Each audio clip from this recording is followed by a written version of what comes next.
what's up? This is TJ. How you doing? Thanks for joining me. This is the best of 2021 on this channel. We're going to be talking about the best gear that I've come across this year, all the best new gear, the biggest disappointments that I've come across for this year. We're going to be talking about my favorite video that I put out this year, and we're going to be talking about the best thing about this channel that I think, as well as what's coming up for next year, 2022. Let's get started.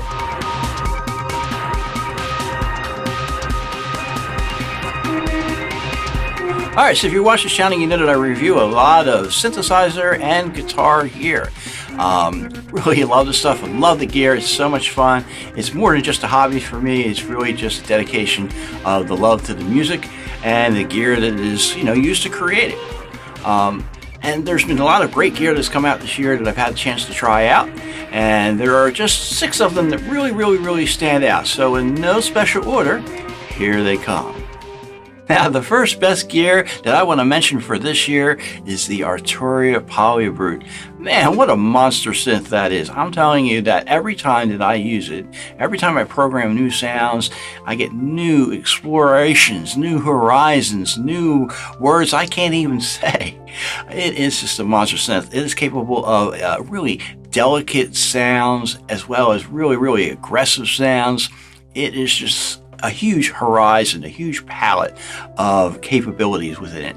It has an excellent user interface, and it's just, an instant classic. Can't say enough good things about that. And in the time that it's been out less than a year, they've already come out with 2.0 firmware. So Arturia has really stepped up and really supported their flagship synth, and they deserve a lot of credit for that. 2021 was the year that I built out my Eurorack.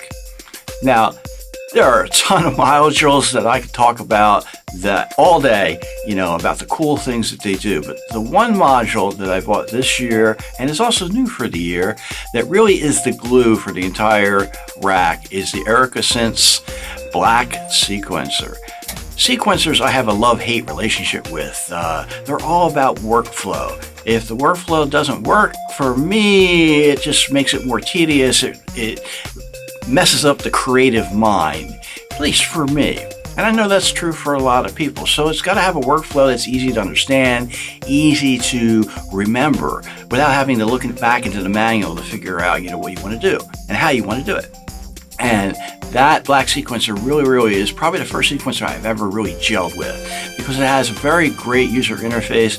It's easy to use, it's easy to get around, and it just really works really well. It doesn't have all the esoteric features that some of the other sequencers that are out there, but it has the great mix of everything that you want to have in there. So congratulations to the Synths Black Sequencer for being one of the best of this year.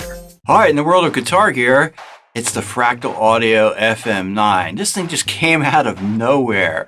And really, Fractal Audio is on the top of their game in terms of guitar modeling. I don't think anybody can really dispute that. Some people don't like the interface and all of that, but the sound, the quality, the updates, the continued support of the gear that they put out is really outstanding. Now, I had an FM3 before, and I really liked it. I used it a lot for a lot of guitar work. But the smaller size, the lesser processing sometimes, was a little underwhelming. And the 3-foot switches weren't really enough for live use. There's a lot of layouts, that you can use, which are really cool with that. But with the FM9, you have no excuses. It just has a full layout. It has, still the same, interface with the bigger brother, the Fractal Audio FX3. And it has almost the same amount of power, so you're not going to be feeling like there's not quite enough there.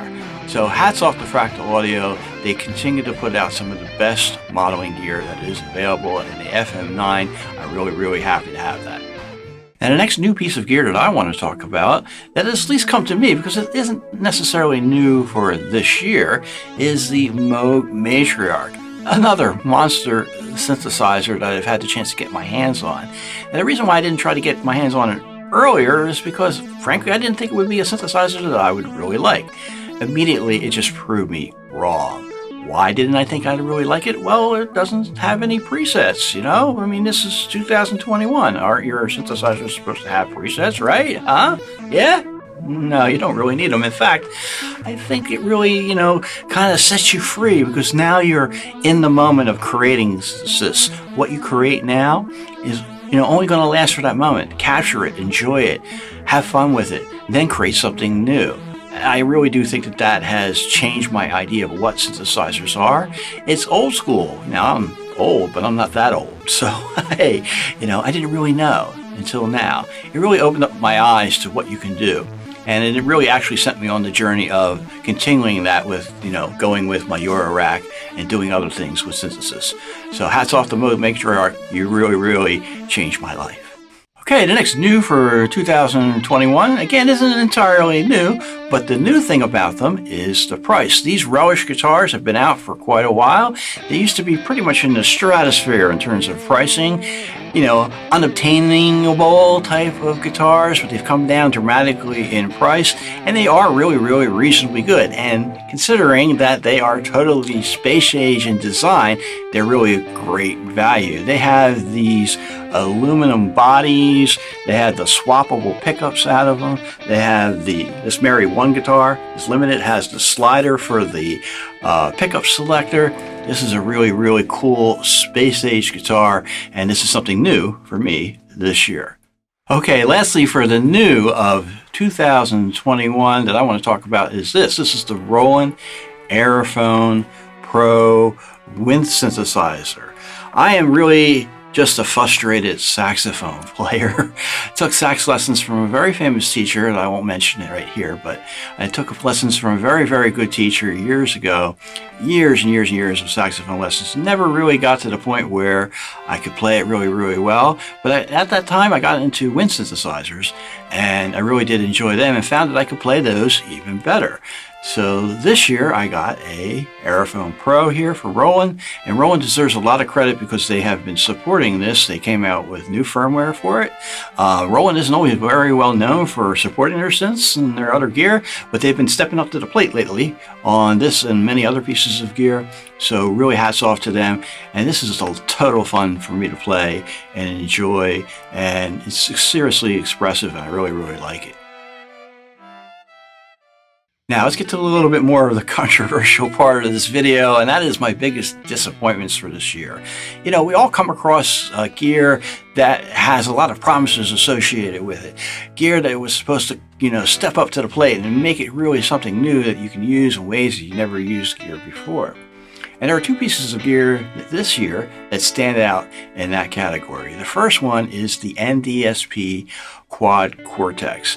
I literally waited 444 days to get that from the point at which I ordered it. They made all kinds of promises about, what it would have in it, that in terms of the modeling and effects and so forth, and the quality of the unit. When I received it, it didn't have nearly as many modeling amps as they had promised. It didn't have nearly as many effects. They cut the list of that by the time it came out, and it had hardware issues where there were some nasty grounding issues with it. It wasn't properly grounded, and still isn't today, because they have not, as of yet, almost a year later since it was released, they have not yet fixed all these issues and or released enough firmware updates to bring it to what they had promised it to be.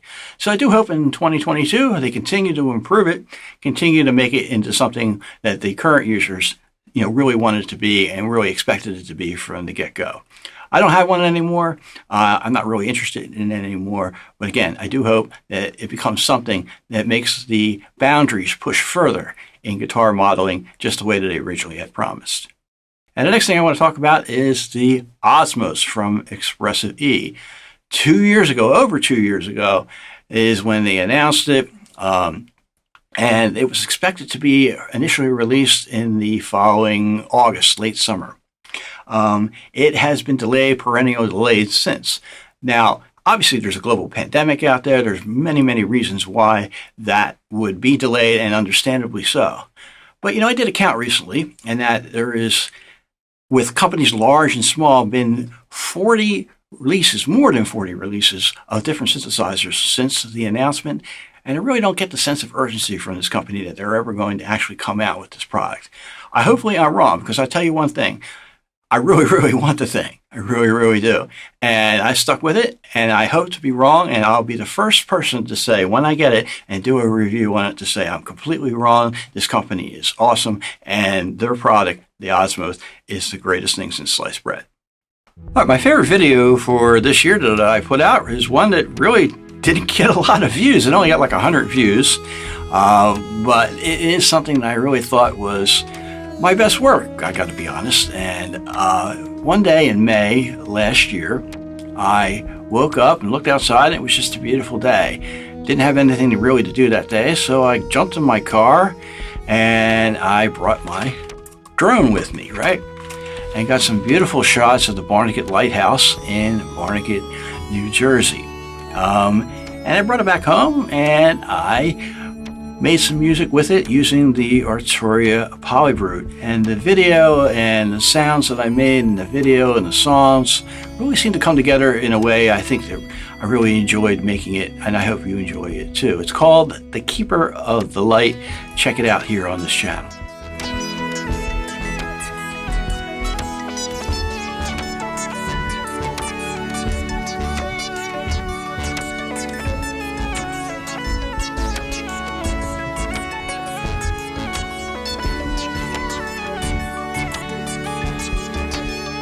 So what's the best part of the TJ on the Road YouTube channel? Well, it's clearly the best part is you, the viewers, because this year was the first time I ever got over 1,000 subscribers, and I'm so very, very grateful for your viewership, for your support, for all of your comments. I've always tried to answer all the comments, as long as I didn't miss any. I don't think I did. And I'm really, really, really very thankful for your support. This channel started like 15 years ago, but it was only like a year or two ago that I actually started taking it seriously and trying to make it grow.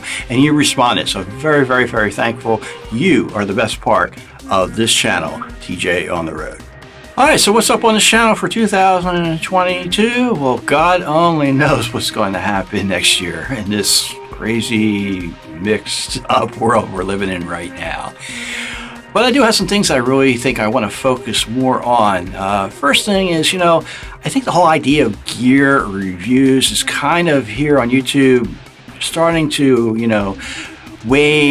go down in importance. People are less and less taking them seriously, less and less feeling that they are sincere often at times for various reasons. And also, just buying new gear and showing it to you isn't really as exciting to me anymore. So I still intend to do much of that, but I'm going to focus more on commentary about music and about gear, and I'm probably going to be focusing more on the music itself and bringing it to you. So I hope you do enjoy that. I really do want to make sure that you take the time, if you've liked anything that I've shown you today, to tell you to go find the videos here on this channel. They're here. Most of the stuff that I've talked about here today, there's multiple videos on it, with the exception of the Osmos from ExpressiveE, because obviously I don't have one yet. Nobody does. And I do want to thank you so much again for your support. Check out TJontheRoad.com for more stuff. And also, please share and subscribe to this video. Thank you again so much, and I will see you in 2022.